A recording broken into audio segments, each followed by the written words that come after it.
사도신경을 통하여 하나님 앞에 우리의 신앙을 고백하시겠습니다.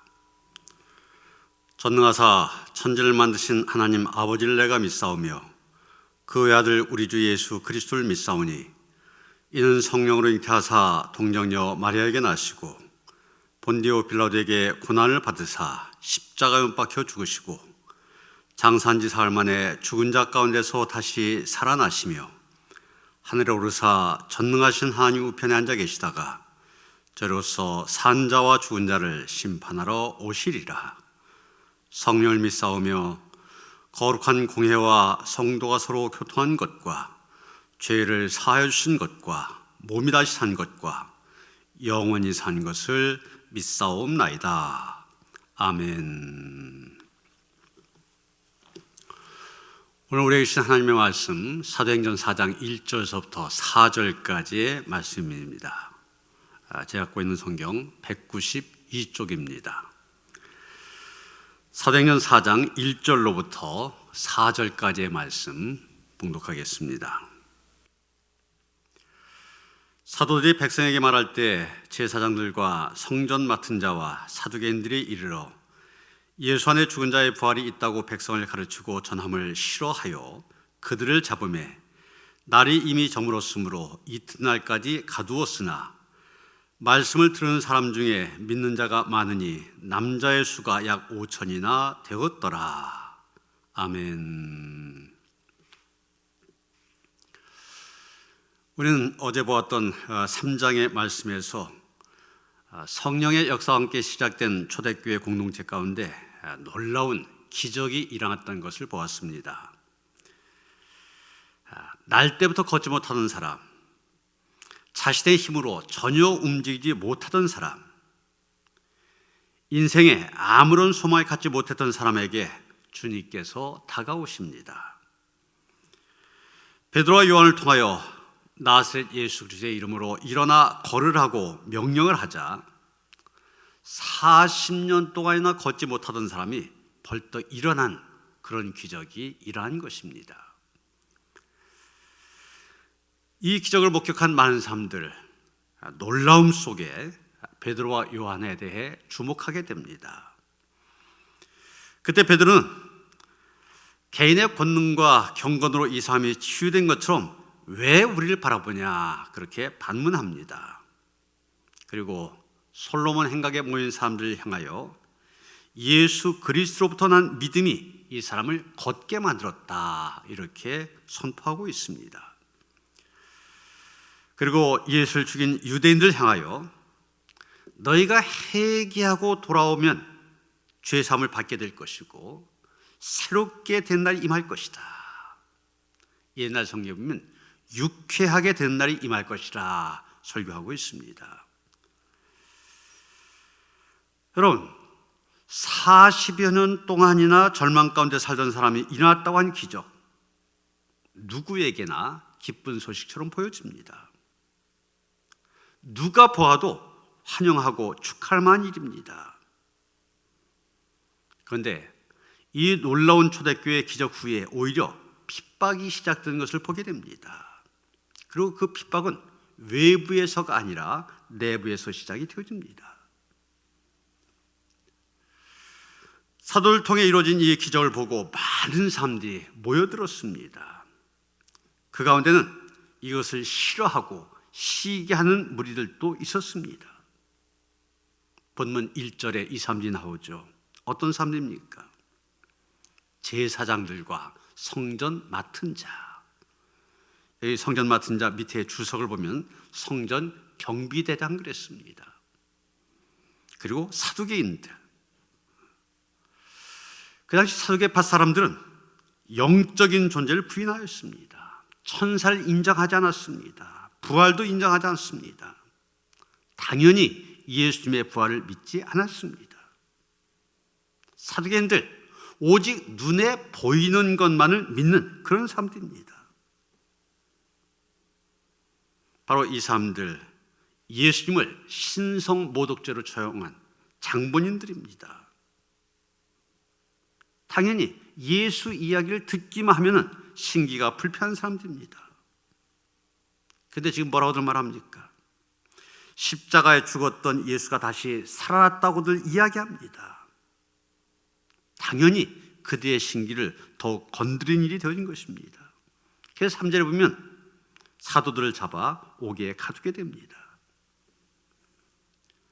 여러분, 40년 동안이나 일어나 걷지 못하던 사람이 일어나 걷게 되었다. 누가 보아도 기뻐해야 될 일입니다. 그런데 이 사람들 왜 반대로 기뻐한 것이 아니라 반대로 그 기적을 행한 사도들을 잡아 가두며 방해했습니까? 이유는 다른 거 아닙니다. 시기와 질투 때문입니다. 이들은 당시 유대사의 최고의 지도자들입니다. 모든 사람들로부터 존경과 신뢰를 받던 사람들입니다. 기득권을 가지고 어깨에 힘을 주며 살았던 사람들입니다. 그런데 어느 날부터 자기들이 쳐다보지도 않았던 예수의 제자들의 소식이 들려집니다. 그들이 유대인들을 향하여 너희가 예수를 십자가에 죽였다고 말합니다. 너희들이 회개하고 돌이켜 죄사함을 받으라고 말합니다. 문제는 그 말을 듣고 그 설교를 듣고 3,000명이나 된 사람들이 회개하고 예수께로 돌아왔다는 사실입니다. 바로 앞 2장 41절에 보면 베드로의 1차 설교의 결과를 얘기하고 있지 않습니까? 3,000명이나 그 설교 듣고 회개했다고 그랬어요. 오늘 보면 4절에 보면 베드로의 2차 설교가 나옵니다. 걷지 못하던 사람을 걷게 하는 그런 기적을 행하에 후에 모여든 사람들에게 한 설교죠. 그런데 이 설교를 들은 사람들, 남자만 해도 5,000명이나 되는 사람들이 믿었다고 하였습니다. 남자만 5,000명 그러면은 뭐 부인, 아이 그러면은 거의 한 서너 배는 계산해야 될 겁니다. 그러다 보니까 어떻게 됩니까? 이제까지 사람들, 자기들을 주목하던 사람들입니다. 자기들 쳐다보던 사람들. 그런데 그 사람들이 사도들을 향하여 눈을 돌리기 시작합니다. 이 사람들 성전 미문에 앉아 40여 년 동안 구걸하며 걸어보지 못한 자를 일으키는 그런 기적까지 행합니다. 이것은 그들에게 엄청난 충격을 주는 그런 보고였습니다. 자기들은 종교적인 기득권을 가지고 율법을 가르치고 교리를 가르치고 있었습니다. 그런 이들에게 분명 종교적인 지식은 있었지만 능력은 없었습니다. 그런데 사도들은 어떻습니까? 아무런 배움이 없는 무식한 사람들입니다. 율법이나 교리 배운 적도 없는 사람들입니다. 그런데 이 사람들이 기적을 일으킵니다. 그리고 사람들이 그 기적을 보고 사도를 따르기 시작합니다. 처음엔 3,000명이 따르더니 이제는 5,000명 이상이나 되는 사람들로 그 숫자가 늘어납니다. 당연히 시기와 질투심이 발동합니다. 자기들이 이제까지 누리던 기득권 잃어버릴까 염려가 되어집니다. 그래서 어떻게 합니까? 솔로몬 행각에서 예수 그리스도의 부활에 대해서 설교하고 있던 사도들 체포하여 감옥에 가두기까지 이르게 된 것입니다. 이런 지금 사도들 좋은 일 하고 감옥에 갇히는 신세가 되었습니다. 이런 세상에 보면은 다 좋은 일 한 것 같은데 싫어하는 사람이 있습니다. 그것을 못마땅하게 여기는 사람도 있습니다. 여러분, 코로나19라고 하는 사상 초유의 상황 가운데 우리나라가 대처를 참 잘했다고, 그래서 방역의 모델이 되는 나라다, 세계가 칭찬하지 않습니까?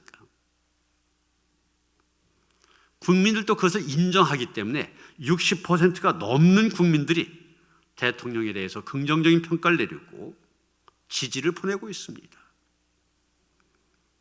그런데 많은 언론과 야당 지도자들은 잘못했다고, 대처를 제대로 못했다고 한결같이 비판합니다.